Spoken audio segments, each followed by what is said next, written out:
രാജിമുറവിളി ഉയർന്നതിനിടെ തനിക്കെതിരെയുള്ള ആരോപണങ്ങളിൽ പ്രതിരോധം തീർക്കുകയാണ് രാഹുൽ മാങ്കുട്ടത്തിൽ. ട്രാൻസ് വനിത അവന്തിക നടത്തിയ വെളിപ്പെടുത്തൽ വ്യാജമെന്ന് രാഹുൽ മാങ്കുട്ടത്തിൽ ആരോപിച്ചു. തനിക്ക് മോശം അനുഭവം ഉണ്ടായിട്ടില്ലെന്ന് അവന്തിക ഒരു ചാനൽ റിപ്പോർട്ടറിനോട് പറയുന്ന ഫോൺ കോളിന്റെ ഓഡിയോ ക്ലിപ്പ് രാഹുൽ മാങ്കുട്ടത്തിൽ പുറത്തുവിട്ടു. ഓഗസ്റ്റ് 1 നടന്ന ഫോൺ സംഭാഷണത്തിന്റെ ഓഡിയോയാണ് രാഹുൽ പുറത്തുവിട്ടത്.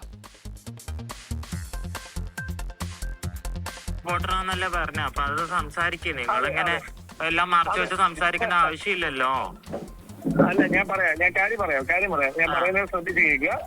അപ്പൊ എന്നോട് പറഞ്ഞ ആളെ എനിക്ക് ആളുടെ പേര് ഞാൻ ചിലപ്പോ അടുത്ത ഒരു ഫ്യൂ മിനിറ്റ്സ് കഴിഞ്ഞിട്ട് പറയാം. പക്ഷെ ഇപ്പം ഞാൻ പറയുന്ന കാര്യം ഉള്ളതാണ് ഇല്ലെന്ന് പറയാ, ഇല്ലെങ്കിലേ വിട്ടേക്കുക. പറഞ്ഞത് നിങ്ങളൊരു പ്രത്യേക സിറ്റുവേഷനിലാണ്, നിങ്ങൾ ലൈഫ് ത്രട്ടണിങ് തരത്തിലുള്ള ഭീഷണി നിങ്ങൾക്ക് നേരിടുന്ന ഒരു സാഹചര്യം ഉണ്ടായി. ബിക്കോസ് രാഹുൽ മാങ്കൂട്ടത്തിന്റെ ഭാഗത്തു നിന്ന് നിങ്ങൾക്ക് വളരെ പ്രയാസകരമായ ഒരു അനുഭവം നേരിട്ടു. പക്ഷെ നിങ്ങൾ അങ്ങനെ ഒരു കാര്യം പുറത്ത് പറയാൻ പേടിയുണ്ട്, നിങ്ങൾ ആരോടും പറയാതിരിക്കുകയാണ്.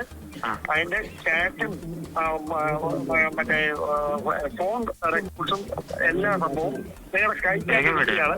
പക്ഷെ ലൈഫ് പ്രസന്റ് സിറ്റുവേഷൻ ആയതുകൊണ്ടാണ് നിങ്ങൾ ഇത് കാര്യം ഇങ്ങനെ മുമ്പോട്ട് പറയാത്തതെന്നാണ് പറഞ്ഞത്. അപ്പം അതിനിടയിലാണ്, കാരണം എനിക്ക് ഇതിനെപ്പറ്റി കൂടുതൽ സീരിയസ്നെസ്സിൽ ഇത് ആരൊക്കെ എവിടെ നിന്നൊക്കെയാണെന്നൊന്നും എനിക്ക് അറിയത്തില്ല. ഇയാളുമായി ബന്ധപ്പെട്ട കഴിഞ്ഞ ദിവസം ഒരു അലിഗേഷൻ ഉണ്ടായി അറിഞ്ഞായിരുന്നോ?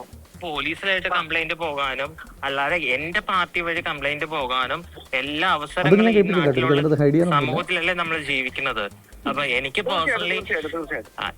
പേഴ്സണലി അങ്ങനെ തന്നെ എക്സ്പീരിയൻസ് ഉണ്ടായാൽ എനിക്കത് തുറന്നു പറയാനുള്ള ബോധവും വിവരവും എല്ലാം ഉള്ള വ്യക്തിയാണ് ഞാൻ ഇതുവരെ ആർക്കും കംപ്ലൈന്റ് കൊടുത്തിട്ടില്ല.